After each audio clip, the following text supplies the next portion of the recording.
Okay, so let's pick up from where we left off last time. We were talking about subspaces, vector spaces, and subspaces, and today I want to get into what's called the null space and the column space. But before we get to that point, I want to talk a little bit more about subspaces. So given a vector space,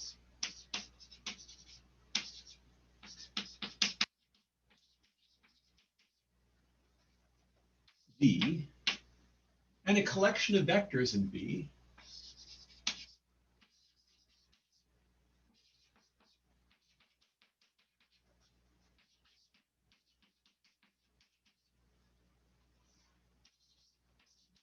V1, V2, up to Vk,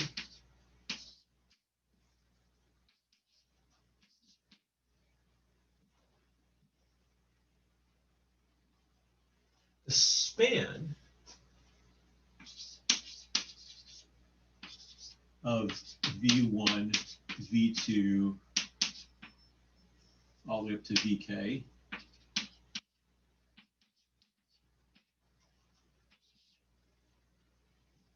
is a subspace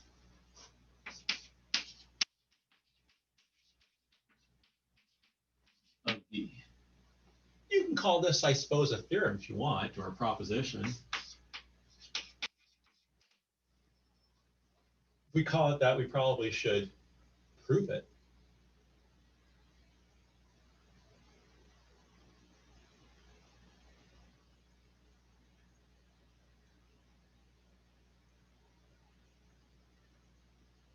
So first of all, let's remember what the span of a set of vectors actually means. So given a set of vectors, the span of that set of vectors is the set of all linear combinations of the vectors. So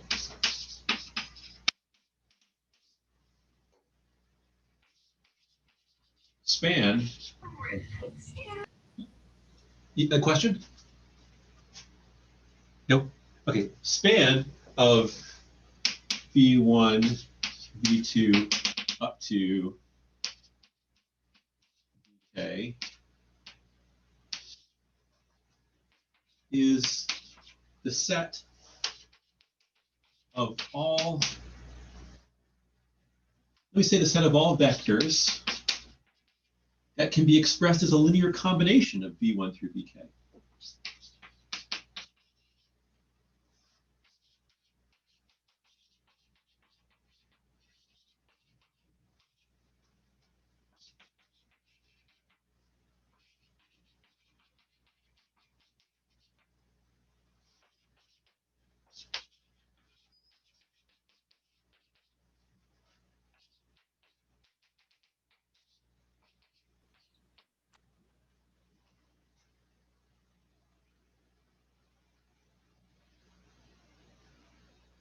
In other words, a vector W is in the span of V1 through Vk if I can write W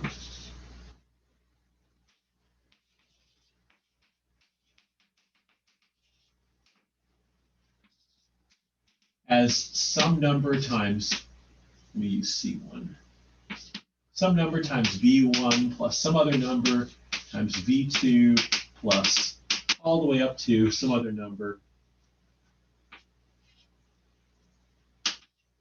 times Vk.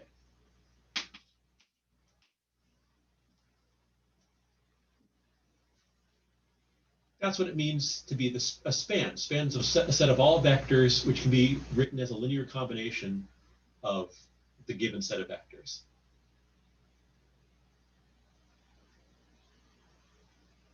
So for instance, let's take a look at an example. Let's just to remind ourselves that we have a picture in our head.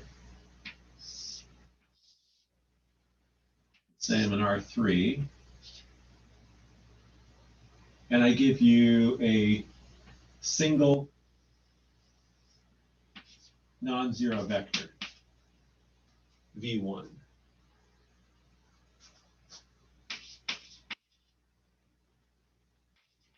What's the span of V1 by itself? What can you get by taking, linear combinations of V1, which basically just means scalar multiples of V1?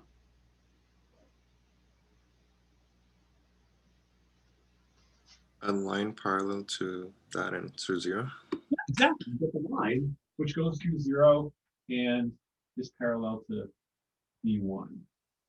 So here's the span of V1. What about, let's say we're back in R3. And I give you a pair of non-parallel vectors.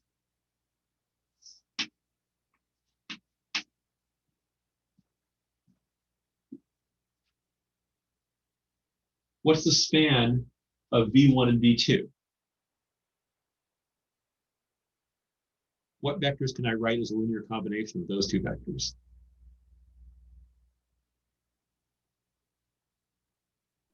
A plane. Yeah. That goes to 0. Yeah, a plane which goes through there. The plane that's parallel to V1 and V2.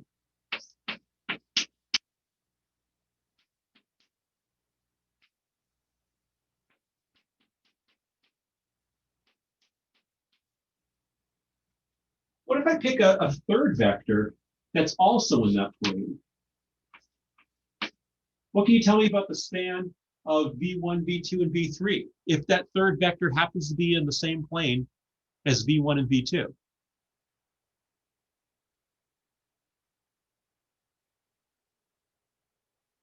It's going to be the same plane, right?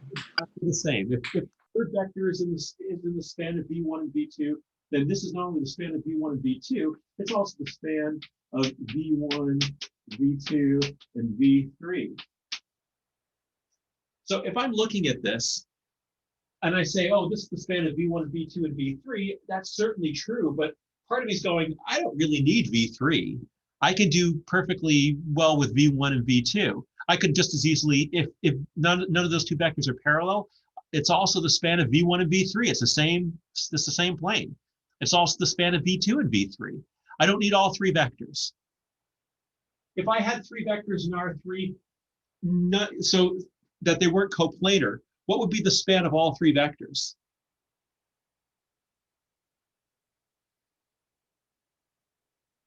If these three vectors are not coplanar, they don't all lie in the same plane, what's the span of all three of them?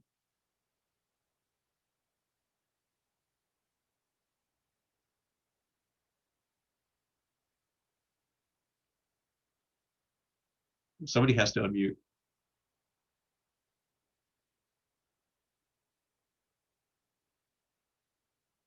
If these three vectors are not coplanar, what's this and I'm in R3, what's the span of all three of these vectors?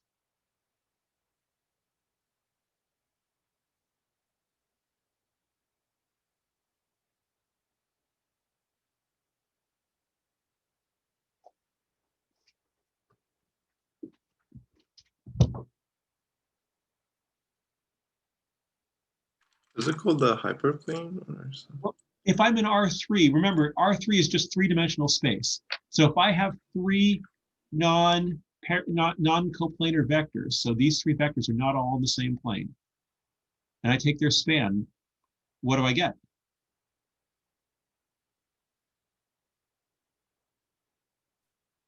If you're thinking hard, I think you're thinking too hard.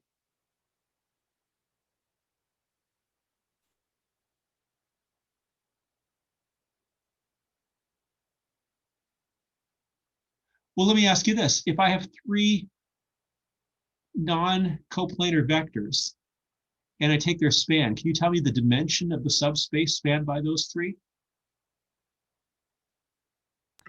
It would be 3, right? Exactly, it'd be 3. And what's the only three-dimensional subspace of R3? R3? It's R3 itself, right? So if I have three non-coplanar vectors and I take their span, I get all of R3. Does that make sense? Thumbs up or thumbs down? So you'd end up with just R3. Exactly.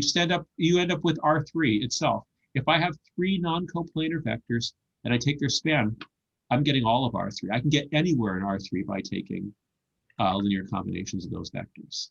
I was thinking too hard. I know. I think everybody was thinking too hard. I didn't actually intend that to be a hard question. Sometimes it's hard for me to tell what's going to be hard and what's going to be easy. Sometimes things I think are going to be hard or easy for you and vice versa. Okay, so now that we have a pretty good idea of what it means to be a span, which we talked about before, but hopefully it's clearer now, let's go back and see if we can prove this thing.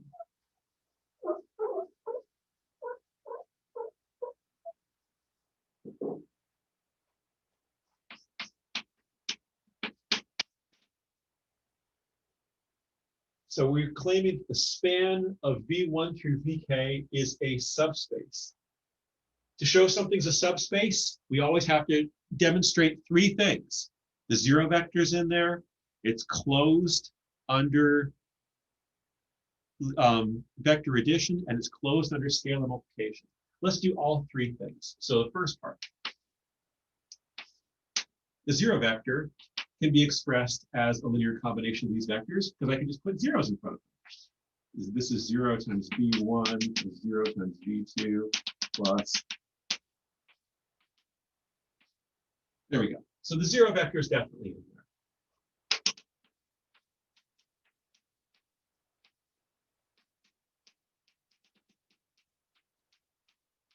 Anytime you can express a vector as a linear combination of the vectors you're taking the span of, it's in the span. So zero vector is definitely in there. So for 2, we want to show it's closed under vector addition. So when you're trying to show something's closed under vector addition, you start with 2 vectors that are in there, and you want to show their sum is in there. So let's let W1 and W2 be in the span of V1 through VK. So those 2 vectors are in the span. We want to show their sum is too. So since these 2 vectors are in the span, that means I can write each of them as a linear combination of V1 through VK. So that means that, so there exists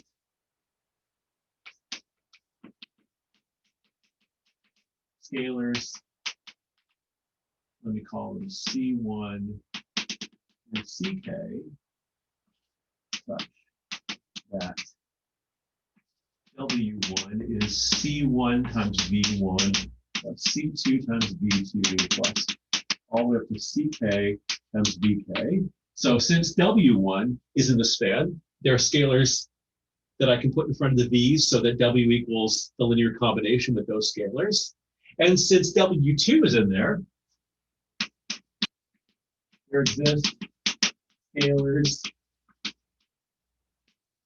I'll call them D1 through DK, or use the C's up,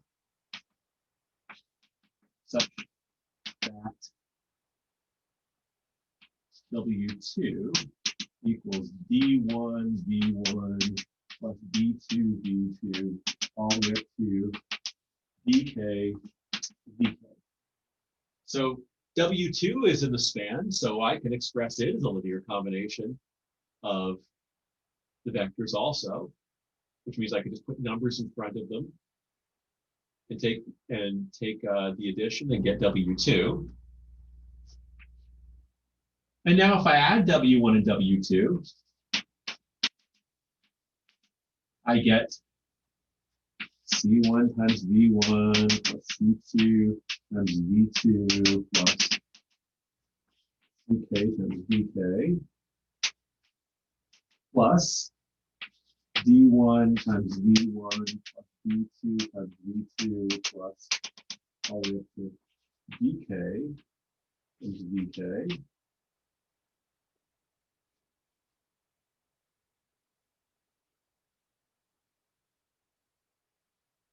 And I'm just gonna, collect like terms, put everything. I'm going to use my addition property for vectors that vector addition distributes over scalar multiplication. Sorry, scalar multiplication distributes over vector addition to write. So I have a C1 V1 and a D1 V1. If I add those up, I end up with a C1 plus D1 times V1. Like 2V1 plus 3V1 would be 5V1. Plus C2 plus D2, V2 plus C3 plus D3, D3, all the way up to CK plus DK, DK.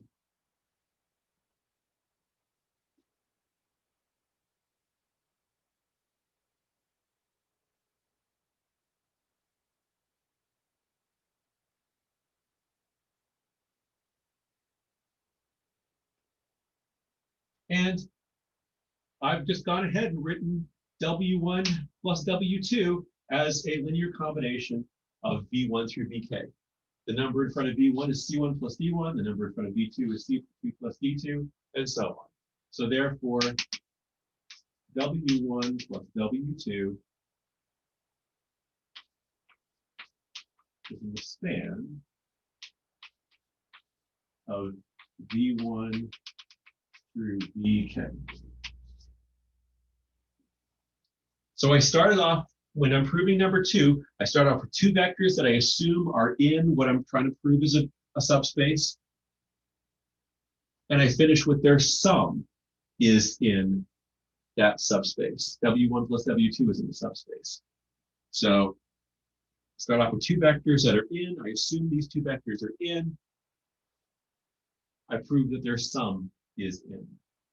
And then 3, I do the same thing for scalar multiplication.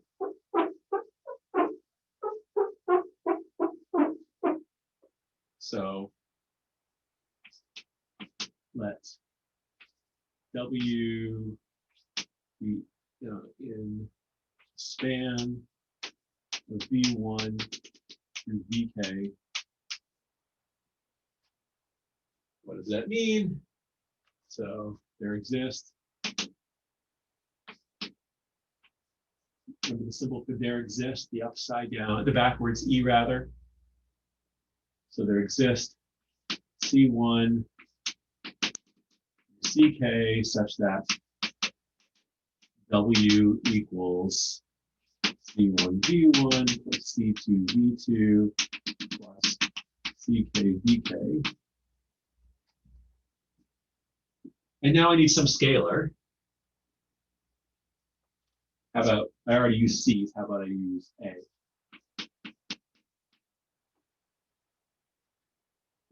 So I have a W that I assume is in the span. I want to show that A times W is in the span.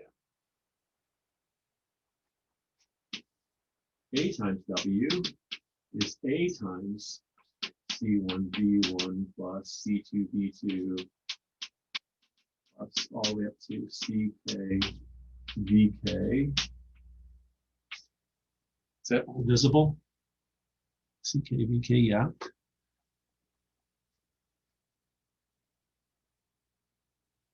And I know how scalar multiplication works. I can multiply A times each of these, so that's AC1 V1 plus AC2 V2 plus all the way up to ACK VK.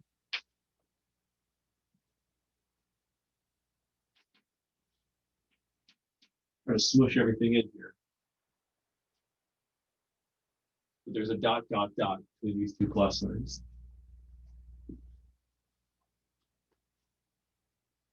And I've just written AW as a linear combination of V1 through VK. Here's the coefficient in front of V1. Here's the coefficient in front of V2. Here's the coefficient in front of VK. So therefore, AW is in the span of V1 to VK.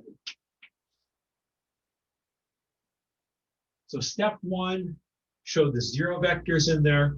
Step 2, assume 2 vectors are in there, show that their sum is in there.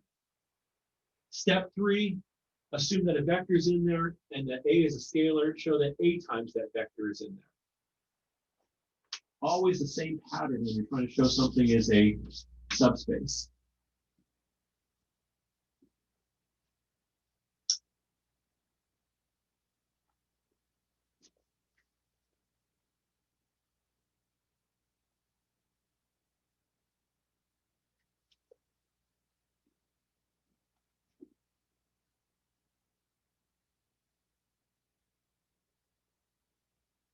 So the span of any set of vectors in a space is a subspace. It may be the whole space. It may just be the zero vector. If v1 and v3 to vk are all the zero vector, then you take the span of them, you just get the zero vector. Or it could be anything in between. But if you take the span, set of linear combinations of any set of vectors, you end up with a subspace. Okay, let's move on to the next section.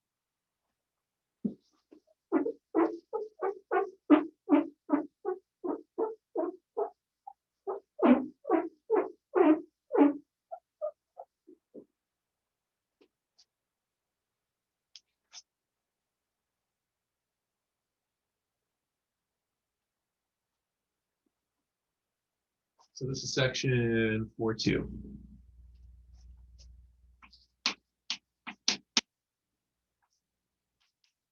The null space, the column space,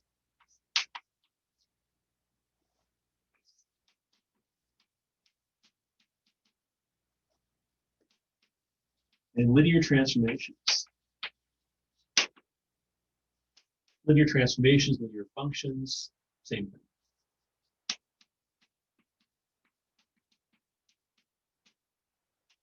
The null space, the column space, and linear transformations.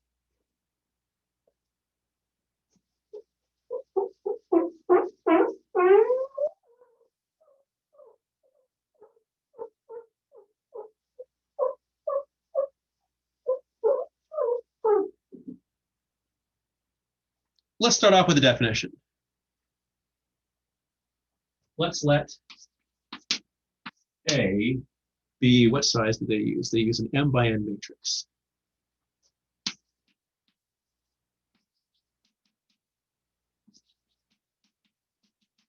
So it has M rows and N columns.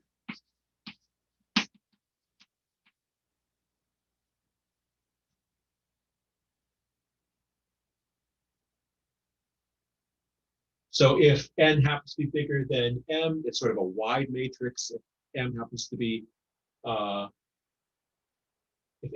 bigger than N, it's a tall matrix. And if they're the same, it's a square matrix. So the null space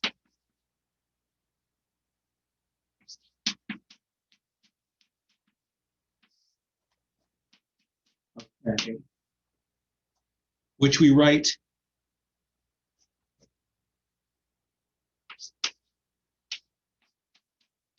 NUL of A is a set of all vectors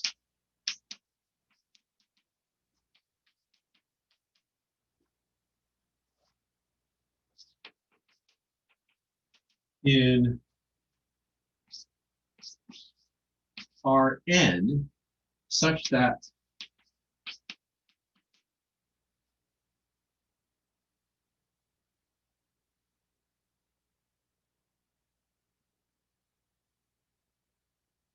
it's a set of all vectors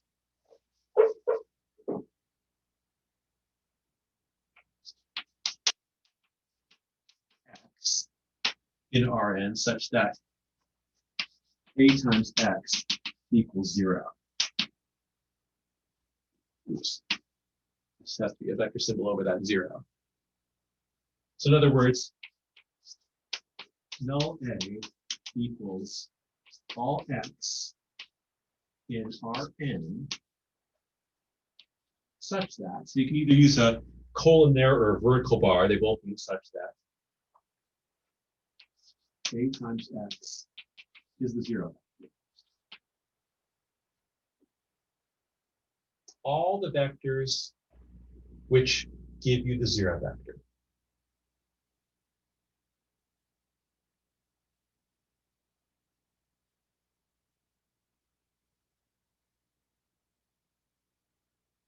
Let's do an example.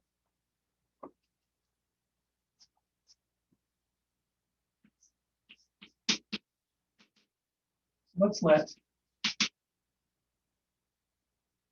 A equal the matrix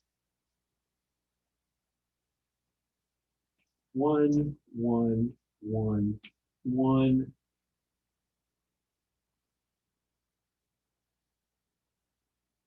1, 2, 2, 2, and 2, 3, 3, 3.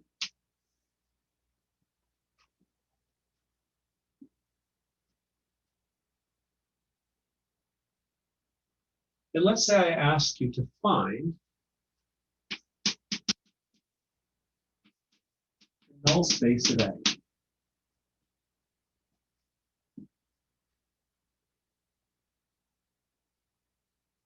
So what you're supposed to do here is find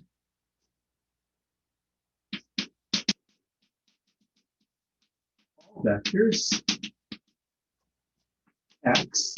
Now X is going to be in R4. So X is going to be like X1, X2, X3, X4, such that A times X is the zero vector.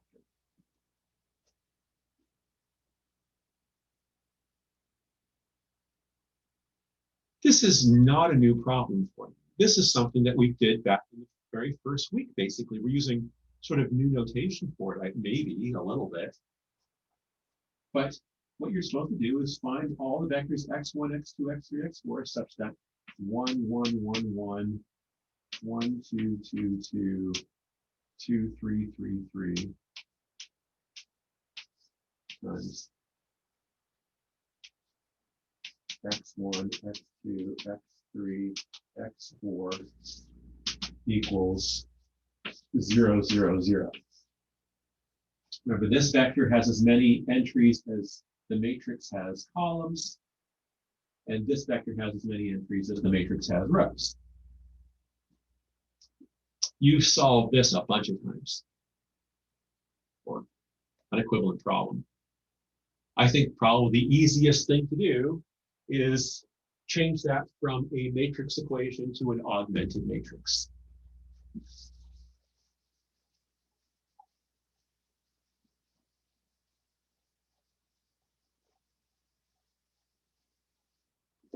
So from a matrix equation to an augmented matrix. So let's go ahead and write 1, 1, 1, 1, vertical bar, 0.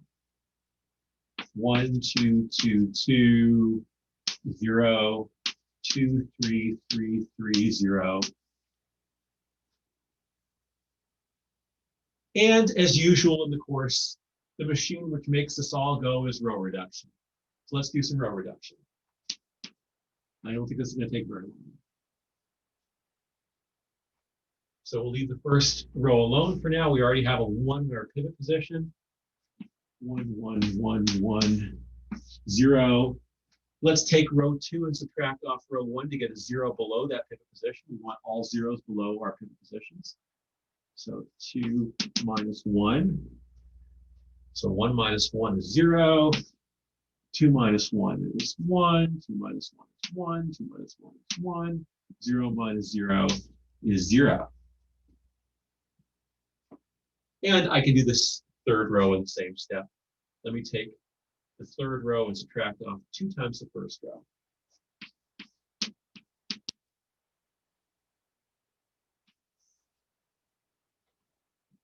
Two minus 2 times 1 is 0.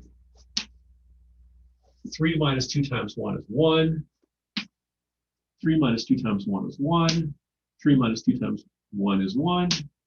0 minus 2 times 0 is 0. Excuse me. Bless you. Thank you. It's so chalky in here. You have no idea. I should just show you the floor over here, and then I can make footprints in the chalk dust there. Okay. So here we are after a couple of row operations. Let's do one more row operation. We already have a 1 in our next pivot position, which we want. Let's get a 0 below that. So 1, 1, 1, 1, 0. We'll leave the second row alone. 0, 1, 1, 1, 0. And we'll take row 3 and subtract off row 2. So 0 minus 0 is 0. 1 minus 1 is 0. 1 minus 1, 0. 1 minus 1, 0. 0 minus 0, 0.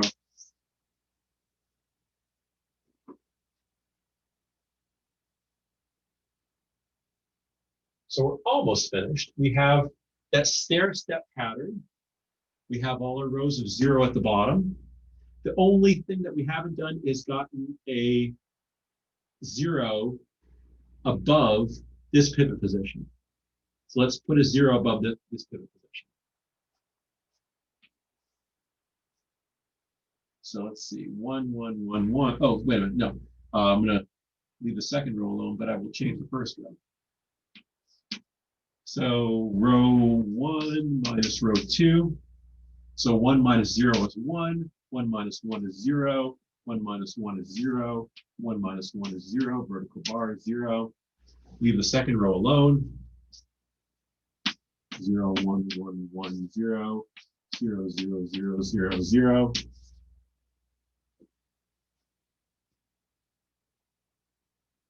Is that matrix in reduced echelon form? Am I finished or I'm not?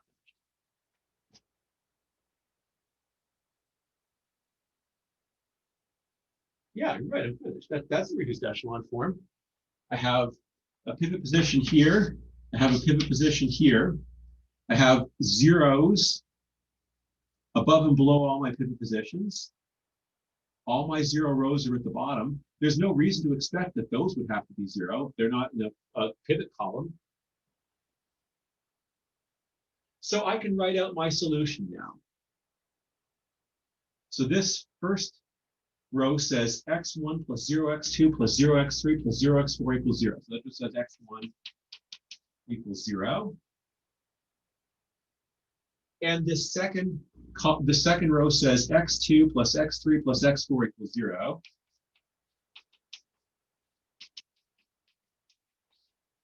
And x3 and x4 are both 3.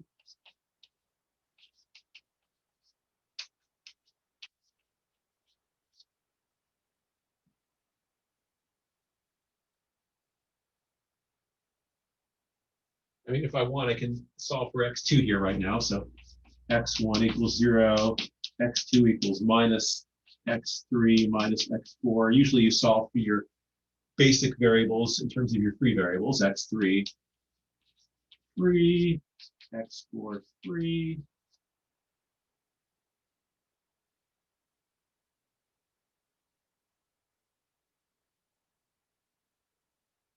Let's go ahead and write this parametrically now.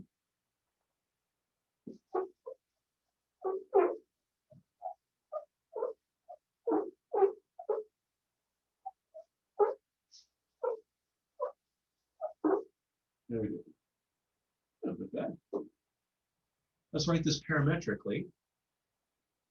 So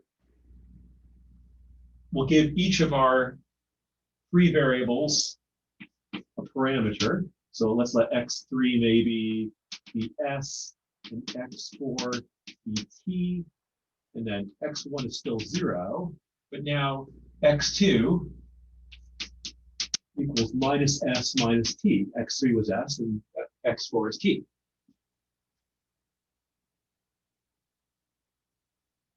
So writing this out in the vector form, x1, x2, x3, x4 equals 0 minus s minus t st.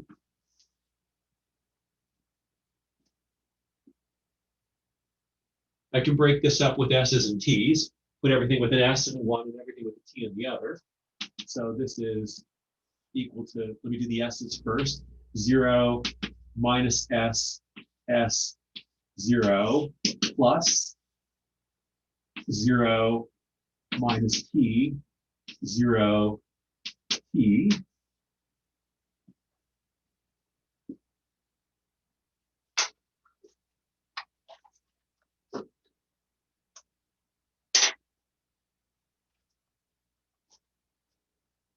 This is certainly the same as that. I put all the s's stuff in one vector and all the t stuff in the other vector. If there was stuff with neither an s or a t, just with constants, I would have put that in the third vector. But when I have 0 on the right-hand side, I'm never going to have to worry about that. I'm just going to have the stuff with the variables.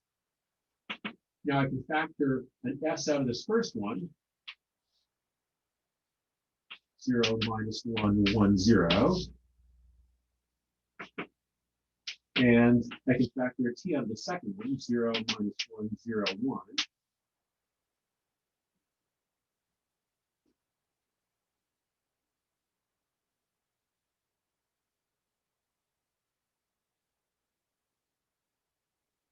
So getting back to the original problem, which is long since erased, the null space of A are all vectors that I can write in the form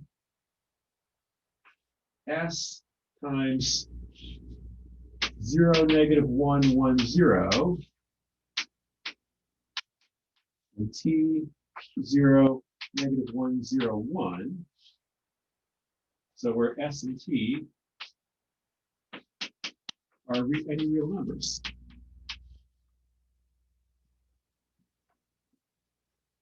In other words, it's just all, excuse me, all linear combinations of these two vectors. In other words, it's just the span of 0, negative 1, 1, 0, and 0, negative 1, 0, 1. It's just the span of those two vectors, all linear combinations of the vectors. That's the definition of span.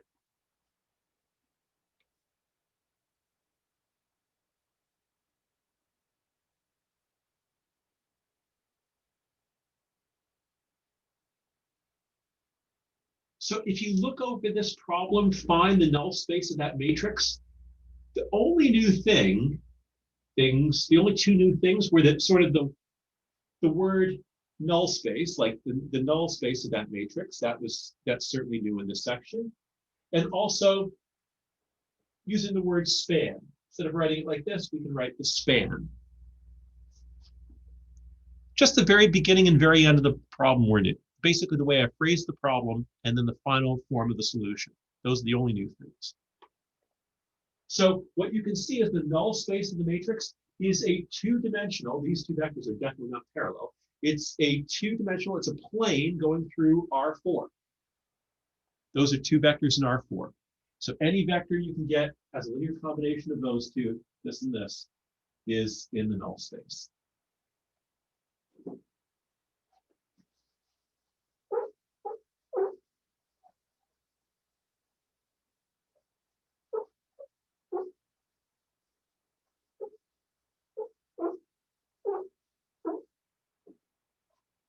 So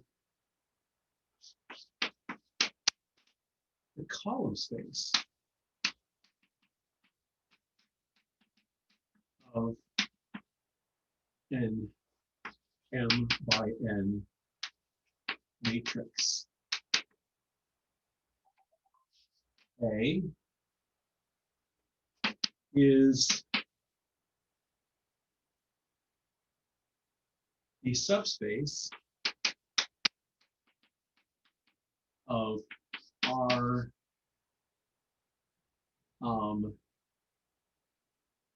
is a subspace of Rm spanned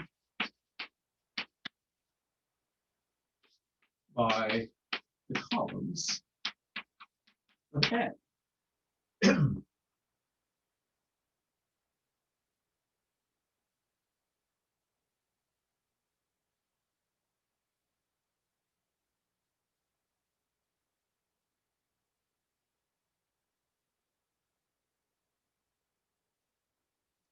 So as an example, let's go back to that same A I had, which I believe was 1, 1, 1, 1, 1, 2, 2, 2, 2, 3, 3, 3.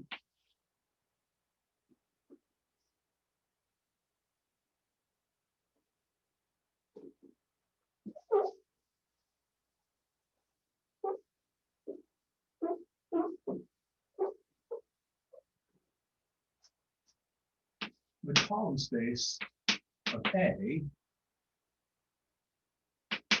is just the span of 1, 1, 2,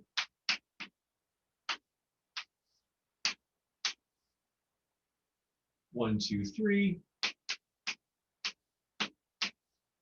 1, 2, 3, 1, 2, 3.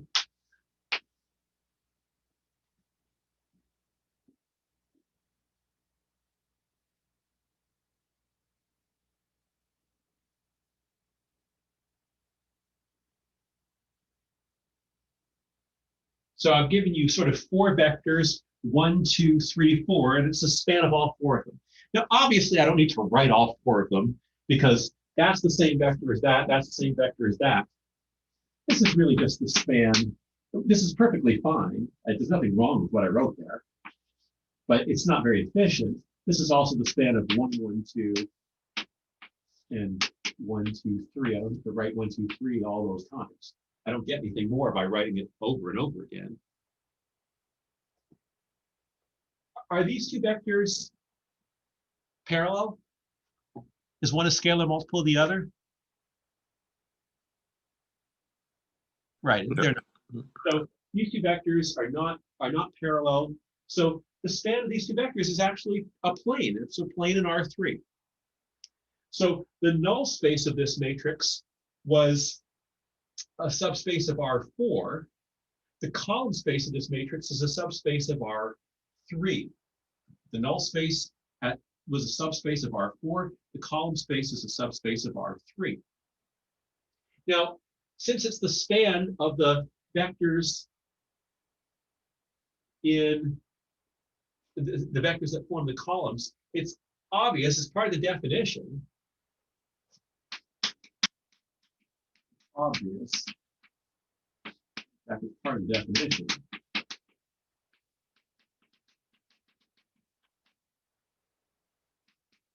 That the column space A is a subspace.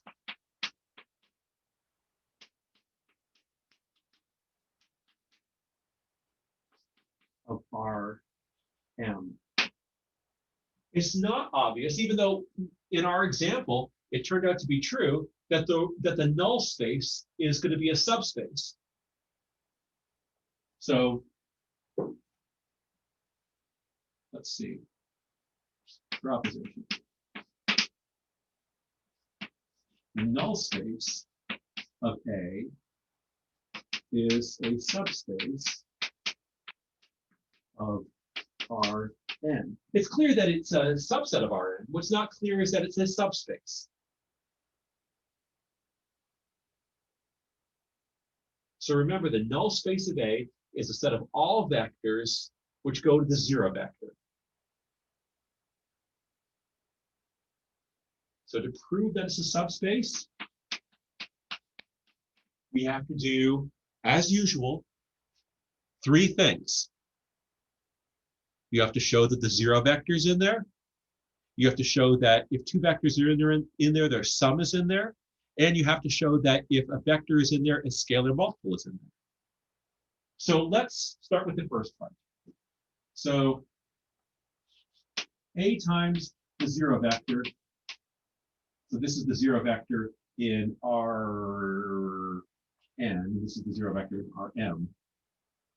A times the 0 vector in Rn is definitely the 0 vector in Rn. If I take a matrix and multiply by the 0 vector, I know I get the 0 vector. Therefore, the 0 vector in Rn is in the null space. Part 1 done. That was easy.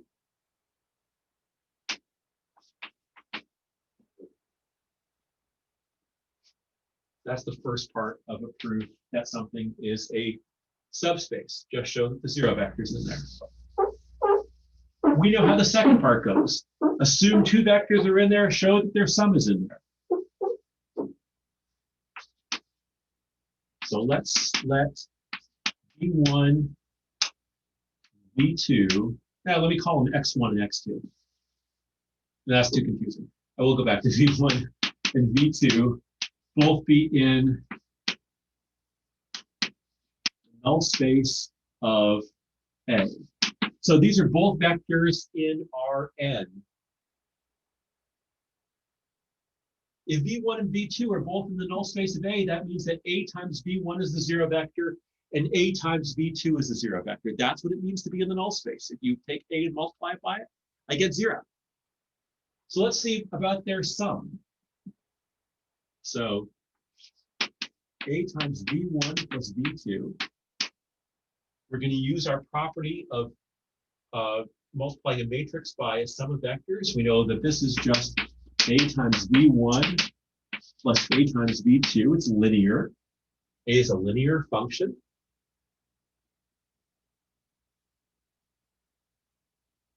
And we just said that V1 is in the null space. So A times V1 is the zero vector. And we said V2 is in the null space. A times V2 is the zero vector. And if you add the zero vector and the zero vector, you get the zero vector. So we started by assuming individually these matrices were in the null space, and now we have that their sum is also in the null space. A times their sum. Oops.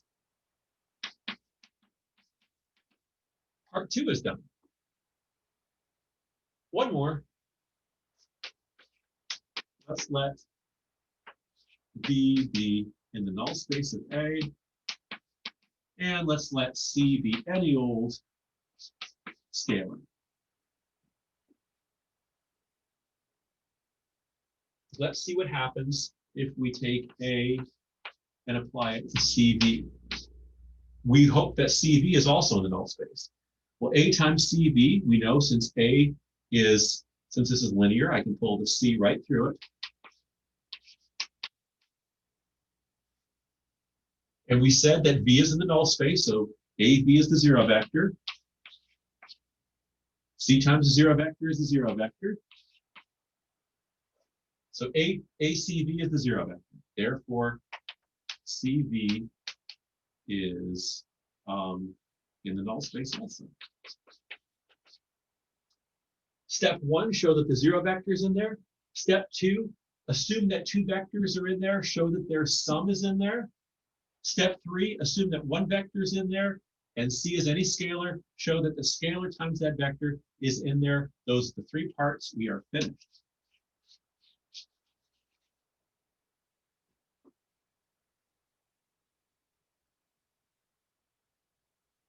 So the column space is obviously a subspace. In fact, it takes no work to write down the column space. Just take the span of however many columns there are. You saw it took a little bit of work to write out the null space, and we had to work a little bit to show that the null space isn't a subspace, but it is. So what you're probably hoping, and this turns out to be true, is that there is some way always to write out the, some explicit way to write out what the null space is all about, the span of these vectors. And it'd be nice to know that there is a way of writing out the column space so that you don't have to, waste vectors. You can always write it in terms of the span of these, this, and this, and that's the fewest vectors that you need. Here it was obvious because there were 3 repeats.